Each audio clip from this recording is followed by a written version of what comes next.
My budget is about $400 a month, which is low, but again, I own my house. It's two bedroom, one bath, and then one really big great room, which is a combination of kitchen and living room. And I have an orchard behind me that came with it as well. I mean, I have, I think, about 100 apple trees. The price of the property was, if you go overseas and you buy a house, and this would be for any country, I would say have at least like 5 years living expenses. So this is Dan of Vagabond Awake, and today we're lucky to have Craig on to tell us about a new place. Craig, welcome to the channel. How are you doing today? I'm doing great, Dan. Thanks for having me. So Craig, what is your home country and where are in the world are you sitting right now? Well, I'm from Maine in the United States of America. And right now I'm in a village called 𝗂𝐻, which is part of 𝗂𝐻𝐻, Albania. So you're in Albania. Okay, okay. And how long have you been living there? I bought this house a couple of years ago, but I just moved here full time about 7 months ago. And is this your first time living overseas? Yes. Okay. And how long did you contemplate living overseas before you pulled the trigger and moved to Albania? Almost literally my entire life. Ever since I was probably 14 years old or so and became aware of the rest of the world, I made it a life goal that at some point in my life I'm going to live in a foreign country. And it took me a long time to get there, but here I am. And you're very young for my channel. Mostly we have retirees. You look way too young to be retired. Well, I mean, I'm not retired. I have to, I have to, I do some investing and that makes things work for now. And like I said, I've been wanting to do this since I was, like in my teens. So I spent a lot of years eating beans and rice and pasta, and I missed out on some fun things to do in the US, but it's given me the ability to purchase a home here and have lots of savings that I can make money off of. And then in the meantime, while I'm doing that, I'm working on my YouTube channel and I'm looking for like a regular job or to start a business. I grow apples too, so I've got a lot of irons in the fire. So you have to be careful on waiting too late in life to do these things because life goes by really fast, and if you don't strike while the iron's hot, it'll get past you. Well said. I was lucky enough to leave the US when I was 47, actually 46, and I feel really fortunate. I've been outside the US now for 18 years. So how did you pick this part of the world that you're living right now? I've always had a fascination with history in the Mediterranean region.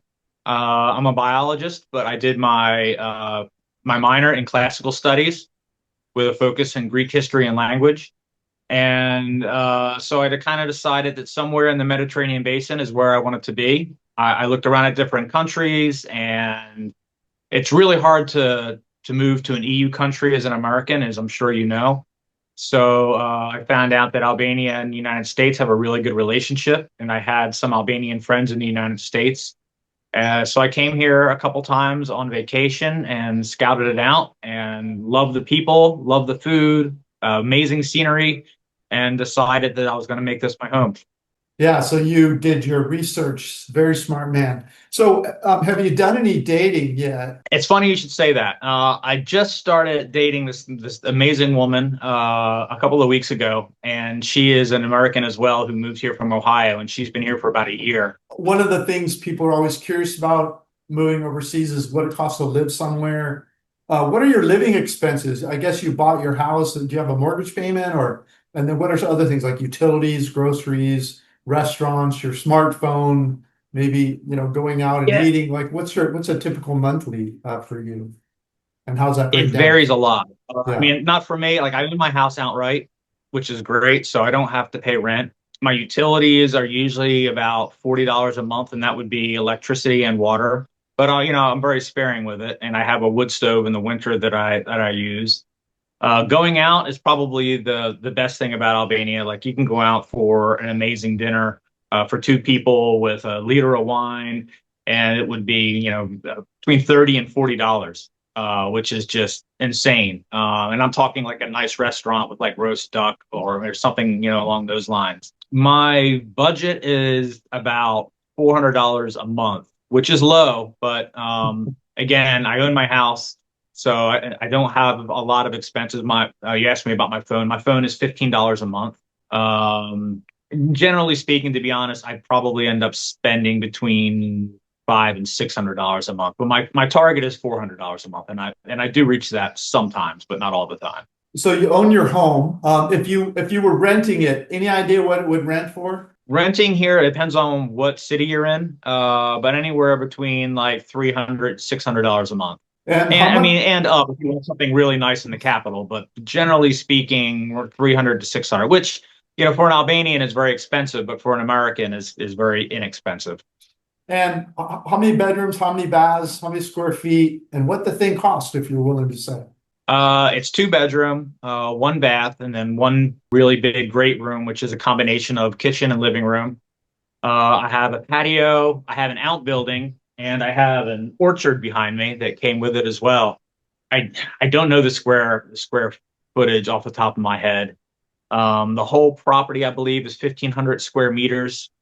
And I paid the price of the property was 42,000 euro. But I also had to do some legal things like the orchard. It is agricultural, which foreigners aren't allowed to own agricultural land here. But a foreign-owned company can. So I had to like form a company. And so I don't actually own the orchard. My company owns the orchard, and I own the house.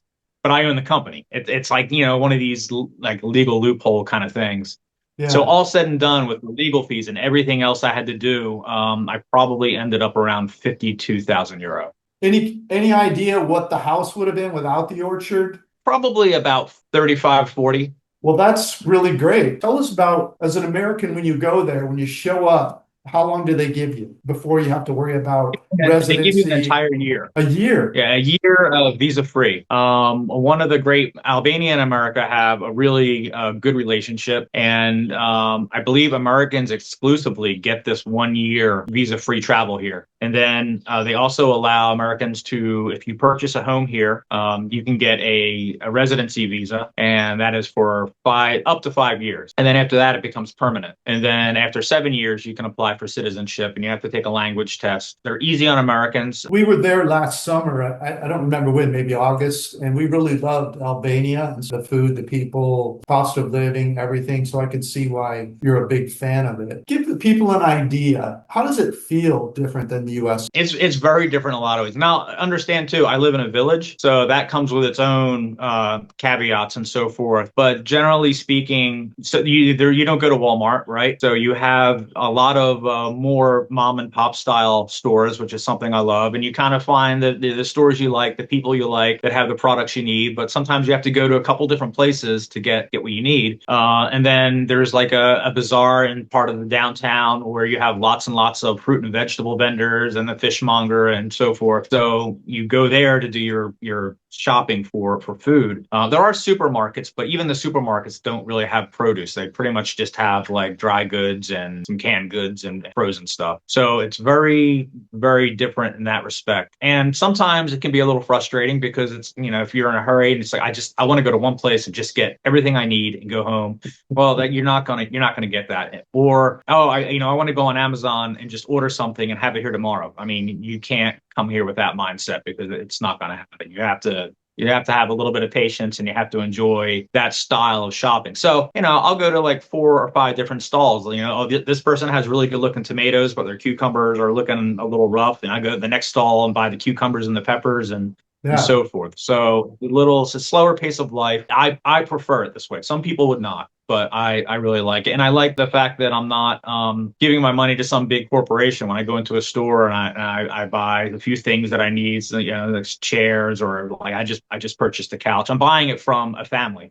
and that feels a lot better than buying it from, some kind of big furniture company or from Walmart. I mean, I can't say enough about how good my neighbors have treated me. Everybody has been extraordinarily kind, extraordinarily helpful. I had to buy a large cast iron wood burning furnace, and it got delivered here, and it was just me and the guy, and no way we can get this out of the truck by ourselves. And there was a group of men down the road talking, and they all ran down, helped us like coffin carry this furnace in. My other neighbor, I have an apple orchard, but because I wasn't here for a couple of years, they didn't get watered, and I didn't have a good harvest. And I was telling my other neighbor this, and I went back inside to do a few things, and I came back out later and there was a bag of apples hanging on my gate. And it's because he felt bad that I didn't have apples, which is just, I mean, that's just typical here. I have some vines and I make wine. Both sides of my orchard are all grapevines, and some of my neighbors came down and kind of showed me how to do that process and how to cut the vines back at the end of the year and everything else. So it's been an extraordinarily welcoming experience. People I've met here have all been very warm in the village and in town. I have not really had any bad experiences that I can even think of off the top of my head. In a minute, I want to ask you about your YouTube channel so people who are interested in Albania can go there and find out more about it. Finish this sentence for me. Don't come here to Albania if you think it's going to be super convenient, like I was saying earlier, if you're one of these people, you just want to go onto Amazon and order something and have it the next day, that's not going to work for you. If you expect to have an extraordinarily fast pace of life, it might not work for you. If you expect a bureaucracy to run smoothly and quickly, it's not going to work for you. I mean, things can be a little frustrating sometimes when it comes to these aspects. And do come to Albania if you want. Come to Albania if you are looking for something. I mean, speaking as an American, if you're looking for a different lifestyle from the day-to-day in America, for some of the more positive aspects of life here, if you love nature, if you love the outdoors, if you love history, if you love really great food, I mean, the food here is amazing, and it's far less processed than what you have in the United States, and a lot more fresh fruits and vegetables, a lot of fresh meat. So if you like that sort of thing, then Albania is the place. As long as you have an open mind and are willing to have a different experience than what you're used to in the U.S., you'll love it. But just don't come here thinking it's going to be like home, but in a Mediterranean environment. That won't work for you. Because you're young, and if you're willing to talk about it, in the U.S., they have this concept of FIRE, financial independence, retire early. Were you one of the FIRE people? Is that what your strategy was, so you're able to retire at a younger age? And my father always instilled in me that debt is the enemy. And then I saved a lot of money and I invested a lot. And every time I got money, I lost money investing as well as sometimes happens, but I tried to be really financially careful. And that also meant, sometimes my friends would want to go out and everyone would go out to dinner, and it's like, hey, I'm going to make pasta. It's going to cost me like $3 to make a plate of pasta. No, I'm not going to go out and spend $100 on dinner and beer tonight. So, I mean, I did do some of that because you have to live life. I mean, you can't do that every night, but I was very careful about how I spent my money. What's a number where if you have that number and the 40 or 50 you paid, including the corporate fees and all that for your house, how much more do you think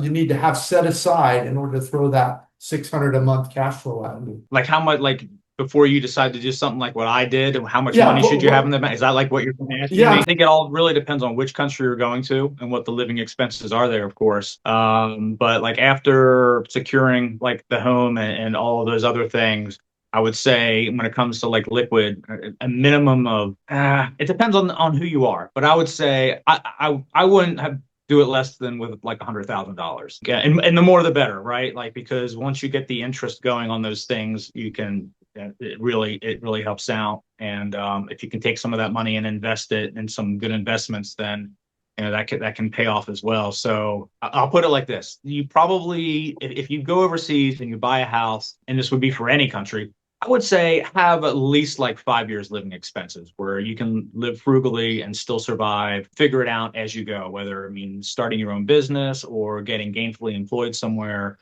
Give yourself at least 5 years because, it's not that easy, and you're definitely going out on a limb, especially if you have a really good job. It can be dangerous, but life is short. Like I said, it goes by really fast, and sometimes you got to take some chances. And you also have the land there. If you wanted to, you could also grow fruits and vegetables and maybe even, what do they call it? Homesteading. You could homestead there if you wanted to. Yeah. I mean, I think about 100 apple trees. And then, like I said, I have vines going up and down the entire property. So that's part of the idea. So, and, the caveat is like, it's not like that for everyone. Like the woman I'm dating now, she has an apartment in town, and it's a beautiful apartment, and it's at the top. She has an amazing view of the lake and the mountain. But, the apartment's $400, and I think her expenses last month overall were like $2,000. Yeah. But I'm maybe a little more frugal. And she's working. She has a full-time job, and she has an American job, and she works here remotely, so she can do that. I need to be a little more careful for now. So it Yeah. varies a lot, but my situation's a little bit unique. And so, Craig, what's the name of your YouTube channel, and what is it that you like to talk about and make videos about? My YouTube channel is just my name, Craig 𝐂𝐎𝐓, and it's at Craig 𝐂𝐎𝐓 2074, and it's mostly about history of the region. I make like mini documentaries, primarily about Greek, Roman, and Byzantine things, but it's going to expand. I also have like I did an Albanian chili recipe that's really good. I did recently rescue a stray dog, and so she's going to be featuring in my videos soon. And I'm going to start doing some videos basically just on like what my life is like here. So if you have an interest in history and in nature and want to see what Albania is like and kind of what its background is, then hopefully my channel is for you. For the listeners, I'll put a link to your channel below the video. To find out all about the membership we have available right now, watch this video right here.